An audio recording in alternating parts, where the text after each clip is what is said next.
सर्वांनी टाळ्याने वाजून त्यांना इन्व्हाइट करायचं आहे. मिस्टर बबन लहाने सर यांनी यांचं स्वागत आहे. यस, बबन लहाने सर. धन्यवाद सचिन सर, धन्यवाद सचिन सर, धन्यवाद आसाराम सर, धन्यवाद राम सर, धन्यवाद सिद्धि, जो मुझे 2 शब्द कहने के लिए अवसर दिया यहाँ पर। तो जैसे कि मैं हर एक 2 शब्द कहने से पहले एक कहानी सुनाता हूँ, उसी तरह से आज भी दिन की एक शुरुआत एक छोटी सी कहानी से करता हूँ। एक बार एक शिल्पकार जंगल से जा रहे थे और जैसे ही जंगल से एक गांव से दूसरे गांव जा रहे थे तो उन्हें रास्ते में एक पत्थर मिलता है और वो उस बेहतरीन पत्थर को देखकर मन में विचार करता है कि मैं इसे एक बेहतरीन बेहतरीन मूर्ति बनाऊंगा, बेहतरीन मूर्ति बनाऊंगा। और वो उस पत्थर के पास बैठते हैं, अपनी छेनी हथौड़ा निकालते हैं और उस पत्थर पर घाव करने लगते हैं। तो जैसे ही पत्थर पर घाव करने लगते हैं तो एक आवाज आती है कि मुझे मत मारो, मुझे परेशान मत करो, मेरे ऊपर दया करो। तो देखते हैं तो उस पत्थर से आवाज आ रही थी कि मुझे मत मारो, मेरे ऊपर दया करो, मुझे चोट मत पहुंचाओ। तो ठीक है, कहते हैं कि ये पत्थर तो बोल रहा है, अब इसे चोट नहीं पहुंचाऊंगा, और वो आगे चले जाते हैं। तो थोड़ी दूर आगे जाने के बाद फिर उनको और एक आकर्षक पत्थर दिखाई देता है, तो वहां पर बैठते हैं और वो उस पत्थर को तराश कर एक बेहतरीन मूर्ति बना देते हैं, जो उनके जीवन की सबसे बेहतरीन कला थी। वो मूर्ति बनाकर उसे वहीं पर रख देते हैं और आगे बढ़ जाते हैं, गांव में चले जाते हैं। जैसे ही वो शिल्पकार गांव में चले जाते हैं, गांव में चले जाने के बाद देखते हैं तो वहां पर एक बेहतरीन मंदिर का निर्माण हो चुका था और सभी लोग सोच रहे थे कि अब यहाँ पर कौन सी मंदिर की स्थापना की जाए। मंदिर तो निर्माण हो चुका है, अब यहाँ पर एक मूर्ति की कमी है, वो कौन से भगवान भगवान का मंदिर बनाया जाए। तो वो शिल्पकार सुझाव देता है कि मैंने यहाँ जंगल में इस रास्ते पर से आया था, मैं वहां पर एक मैंने मूर्ति का निर्माण किया है, आप जाकर उस मूर्ति को लेकर आइए। तो वो सभी गांव वाले उस ओर जाते हैं और उस जो पत्थर से मूर्ति बनी हुई है उस मूर्ति को लेकर आते हैं और उस मूर्ति को वहां पर स्थापन कर देते हैं। और इसके बाद में जब मंदिर का निर्माण होता है तो उस गांव में पत्थरों की कमी थी, तो लोग सोचते हैं कि अब नारियल फोड़ने के लिए हमें पत्थर नहीं है, तो अब हम नारियल फोड़ने के लिए पत्थर कहाँ से लाए। तो मूर्तिकार कहता है कि आप चिंता न करें, मैं जिस रास्ते से आया हूं जहां पर आपको मूर्ति मिली है ठीक कुछ ही दूरी पर वहां पर और एक पत्थर मिलेगा, आप उस पत्थर को लेकर आ सकते हैं। तो सभी गांव वाले वहां पर जाते हैं और उस पत्थर को लेकर आते हैं और हर रोज भगवान के दर्शन लेने के बाद उस पत्थर पर नारियल फोड़ देते हैं। तो इस तरह से वो पत्थर रोज चिल्लाने लगता है कि मुझे मत मारो। तो इस तरह से इस कहानी से सीख हमें यही मिलती है कि जो खुद को तैयार करने के लिए पहले चोट खाने के लिए तैयार होता है, खुद तैयार होता है, मेहनत करता है, दूसरों की चोट को झेल लेता है, वो निश्चित रूप से विश्व में सबसे प्रथम स्थान पा लेता है। और जो शुरू में कहता है कि नहीं, मुझे मेहनत नहीं करनी है, मुझे एक्सरसाइज नहीं करनी है, मुझे प्रॉपरली डाइट फॉलो नहीं करना है, मुझे आपका सुनना नहीं है, मुझे सोना है, मुझे आलस करना है, और ऐसे कहने वाले लोग जीवन में कभी सफल नहीं हो पाते हैं और दूसरों की ठोकर खाने के लिए तैयार हो जाते हैं। तो ये आपको तय करना है दोस्तों कि आपको अभी अभी मेहनत करनी है और खुद को सक्षम बनाना है, या बाद में लोगों की ठोकरें खाकर आपको फिर धुतकारना है। तो ये आप पर निर्भर करता है। तो दोस्तों मेरा यही सुझाव रहेगा कि आप अभी चोट खाइए, अभी तैयार हो जाइए और अभी एक्सरसाइज कीजिए और खुद को एक ऊर्जावान बनाइए, खुद को एक शक्तिवान बनाइए, बी एक्टिव। तो इस तरह से आज का मेरा मैं आपको जानकारी देने वाला हूँ ऊर्जा के बारे में, एक एक्टिव के बारे में कि हम कैसे एक्टिव बनते हैं। ऊर्जा सूत्र मैं आपको देने वाला हूँ, त्रयोदश सूत्र जिसे हम कहते हैं, 13 बातें मैं आपको बताऊंगा ऊर्जा के बारे में, हम खुद को एक्टिव कैसे रख पाते हैं। सर मुझे एक पीपीटी शेयर करनी है, शेयर की अनुमति दी जाए। क्या? Yes sir, yes yes.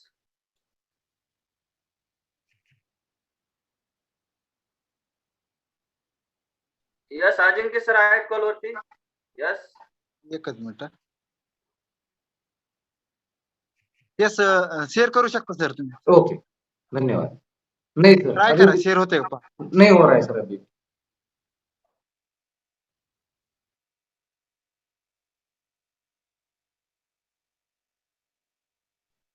Yes sir, वो पीपीटी मुझे आसाराम सर को नहीं तो मुझे भेज सकते हैं क्या? हाँ ठीक है, भेज। हाँ ठीक है, भेज देता हूँ। अजिंक्य हाँ, सर हो गया यस येस हो येस गया हो कोच गया हो कोच गया हो गया बनवले आसाराम सर त्यांनी. यस यस हो गया हो गया. यस सर्वांनी शेवटपर्यंत थांबायचे, कोणी लिव्ह करायचे नाही.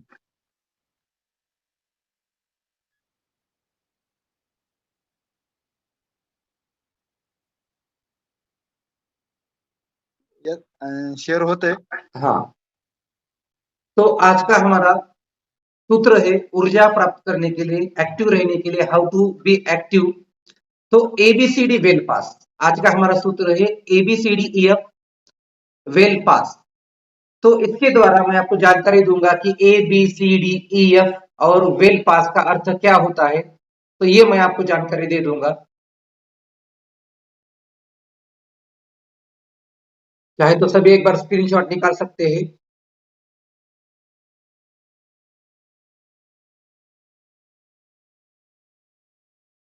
ठीक है, मैं अब पीपीटी के द्वारा आपको जानकारी देता हूं.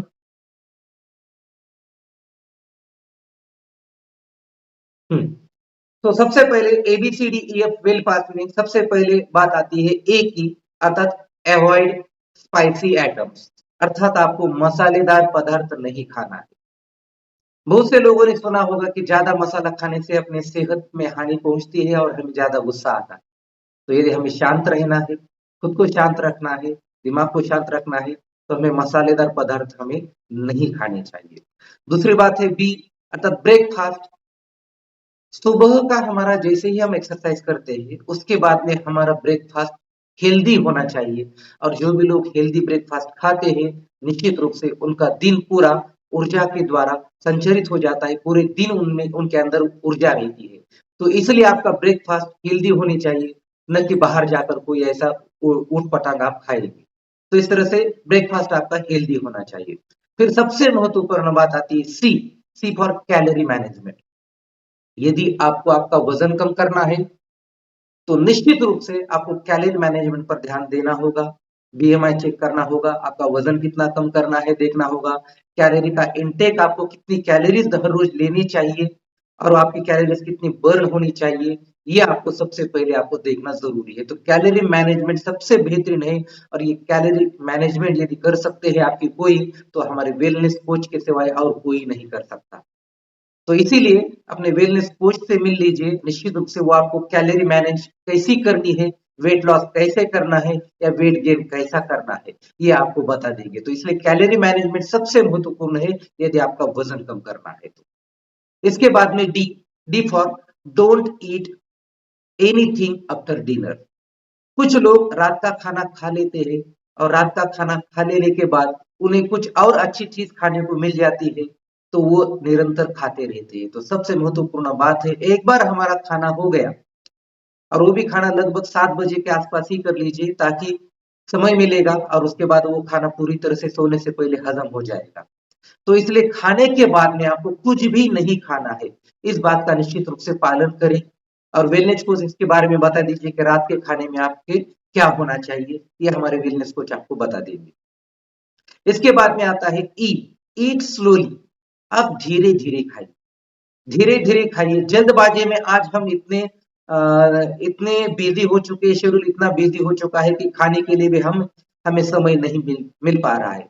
हम दौड़ते दौड़ते भागते भागते खा रहे हैं, आपाधापी की जीवन में हम खा रहे हैं और कैसे भी हम खा लेते हैं तो पूरी तरह से हम हजम नहीं कर पाते, डाइट नहीं होता है और उसका नतीजा ये होता है कि वो हमारे शरीर में फैट, अतिरिक्त फैट जमा हो जाता है और उसके कारण हमारा वेट बढ़ जाता है, वजन बढ़ जाता है. तो मैं सिर्फ आपको एक्सप्लेन कर रहा हूँ, पीपीटी मैंने आपको पहले ही दिखाई है तो मैं आपको बस जनरली एक्सप्लेन कर रहा हूँ मैं आपको, तो उस पर ध्यान दीजिए. चाहे तो पीपीटी में आपको बाद में शेयर करता हूँ, ठीक है. हाँ, तो इस तरह से सबसे पहले इसके बाद में आता है तो खाना आपको धीरे धीरे खाना है. इसके बाद में आता है यफ, यफ अर्थात फ्रूट्स. आपको हर रोज फ्रूट्स खाना है नियमित रूप से. जिस मौसम में जो भी फ्रूट्स आते हैं, फल आते हैं, उन फलों का सेवन आपको निश्चित रूप से करना है क्योंकि प्रकृति ने हमें जिस मौसम में जो फल हमें खाने के लिए दिए हैं वो फल हमें निश्चित रूप से खाने हैं, तभी हम उसमें से हम जो भी अच्छी चीजें हैं ग्रहण कर सकते हैं और खुद को एक स्वस्थ बना सकते हैं, ऊर्जा से संचरित कर सकते हैं। इसके बाद में आता है W फॉर वाटर। तो हमें जो पानी पीना है वो सफिशिएंट वाटर हमें पीना है। तो हमें अपने वजन के हिसाब से, तो 10 किलो वजन के लिए आधा लीटर पानी, 20 किलो वजन के लिए 1 लीटर पानी। तो इस तरह से आपका वजन कितना है तो उसी मात्रा में आपको पानी पीना है।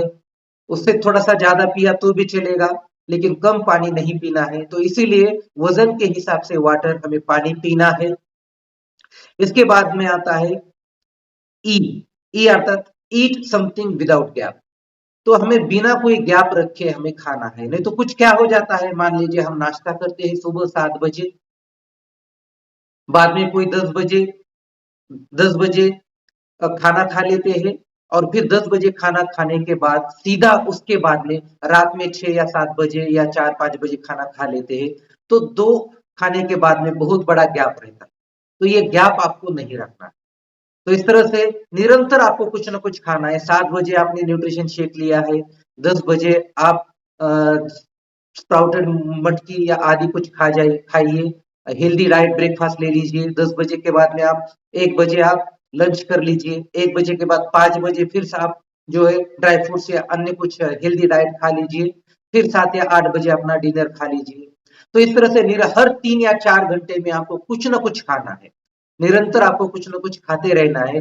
भूखा रहने से भी आपका वेट बढ़ता है, और ज्यादा खाने से या दो खाने में गैप कम रखने से भी आपका वजन बढ़ता है। तो इसीलिए निश्चित गैप के आधार पर आप निरंतर आप बिना कुछ गैप के कुछ ना कुछ खाते रहिए।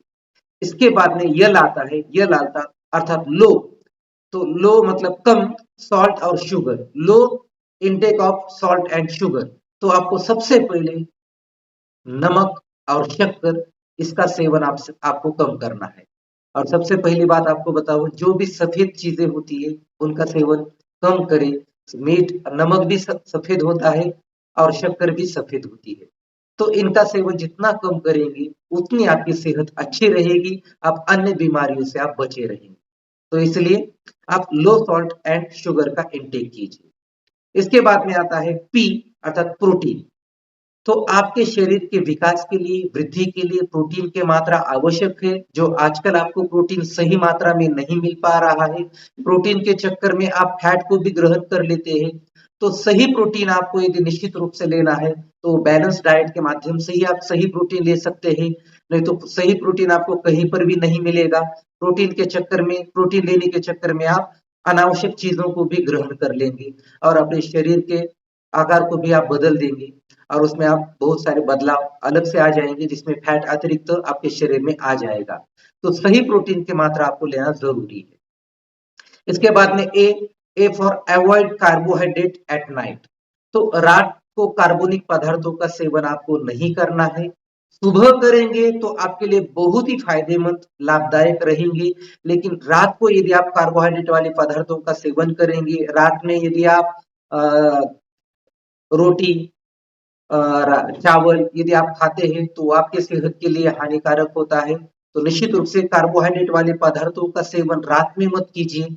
तो रात को आपको क्या खाना है, ये आपके बेहतरीन कोच आपको बता देंगे कि रात का खाना आपको क्या होना चाहिए। तो इसलिए रात के खाने में आप बस कार्बोहाइड्रेट, कार्बनिक पदार्थों को टाल दीजिए। तो निश्चित रूप से आपकी सेहत अच्छी रहेगी, आपका वेट मैनेजमेंट बना रहेगा।